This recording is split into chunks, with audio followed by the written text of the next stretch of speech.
बात बिहार की सियासत की, जहां महागठबंधन की नींव पर एक बार फिर से सवाल उठने लगे। ये नींव हिलने लगी है। दरअसल कांग्रेस के वरिष्ठ नेता शकील अहमद खान ने एक बयान दिया, गठबंधन के भीतर चल रही खींचतान को खुले मंच पर ला दिया। कांग्रेस अब आरजेडी के साथ रहने पर ही सवाल उठा रही है, तो वहीं आरजेडी इस बयान को गठबंधन को कमजोर करने वाला बता रही है। यानी सवाल साफ है कि क्या बिहार में महागठबंधन अब सिर्फ नाम भर का रह गया है।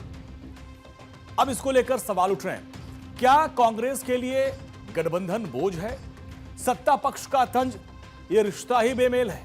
तेजस्वी यादव की चुप्पी पर भी बड़े सवाल खड़े हो रहे हैं। अब सवाल यह भी है कि क्या बिखर जाएगा ये महागठबंधन?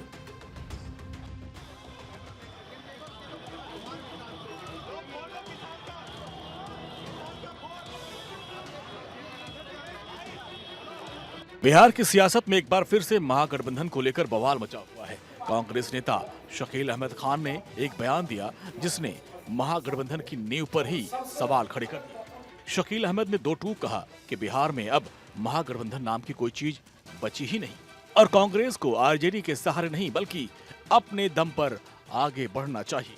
कर और शिष्ट नेतृत्व के सामने और कनिष्ठ छोटे नेता, बड़े नेता, मझौले नेता, वर्कर, सबकी यह राय बन रही है कि राजद के साथ रिश्ता नहीं रहना। शकील अहमद का कहना है कि आरजेडी के साथ गठबंधन में रहने से कांग्रेस को न तो संगठनात्मक मजबूती मिली और न ही चुनाव में फायदा। उन्होंने साफ कहा कि ये गठबंधन कांग्रेस के लिए सहारे से ज्यादा बोझ बन गया। शकील अहमद ने दावा किया कि बिहार कांग्रेस की प्रदेश इकाई ने पार्टी आलाकमान से मांग रखी है कि अब समय आ गया है, आरजेडी से अलग होकर कांग्रेस को अपनी राजनीतिक पहचान दोबारा खड़ी करनी चाहिए। उनका कहना है कि कांग्रेस की विचारधारा, उनका जनाधार और उसकी सियासी पहचान गठबंधन की राजनीति में दब कर रह गई। शकील अहमद का यह बयान ऐसे वक्त आया जब महागठबंधन के भीतर पहले से ही तालमेल की कमी और नेतृत्व को लेकर सवाल उठ रहे थे।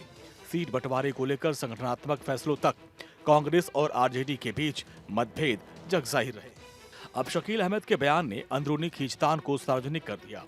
आरजेडी ने इस बयान पर कड़ी आपत्ति जताई। आरजेडी के प्रवक्ता का कहना है कि जब बीजेपी और एनडीए के खिलाफ मजबूती से लड़ने का वक्त आता है, तभी महागठबंधन के नेता ऐसे बयान देकर गठबंधन को कमजोर करते हैं।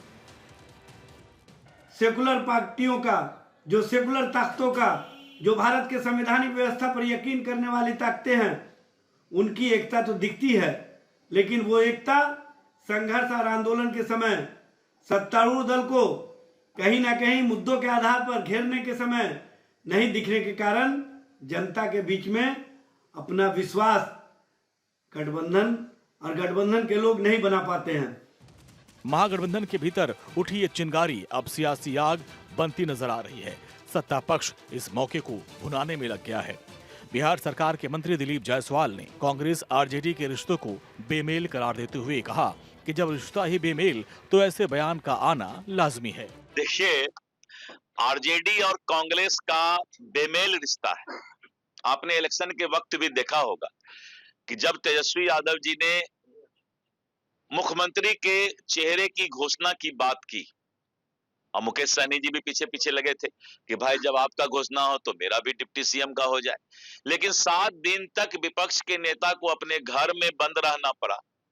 कांग्रेस इसको घोषणा नहीं करना चाह रही थी, क्योंकि कांग्रेस को ये एहसास और अहंकार है कि जो अकलियत मुसलमान वाई का वोट है वो कांग्रेस के साथ है और कांग्रेस के कारण ही वो राजद को मिलता है, जबकि राजद का अपना अलग सोच है। वहीं बिहार सरकार के मंत्री श्रवण कुमार ने शकील अहमद के बयान पर दोनों दलों पर सीधा हमला बोलते हुए इसे स्वार्थ की राजनीति बताया।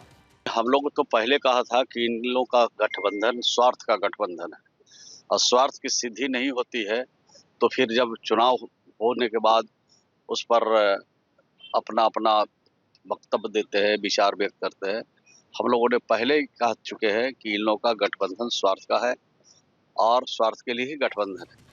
शकील अहमद के बयान ने बिहार की सियासत में एक नई बहस जरूर छेड़ दी।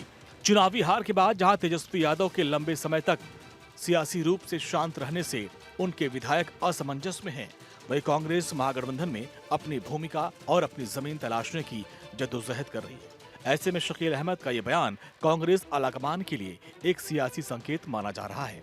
क्योंकि अब कांग्रेस के भीतर ये सोच मजबूत होती नजर आ रही है कि तेजस्वी यादव के साथ रहकर बिहार में उनका राजनीतिक भविष्य सुरक्षित नहीं रह सकता। भारत 24 के लिए पटना से सर्वेश कुमार सिंह की रिपोर्ट।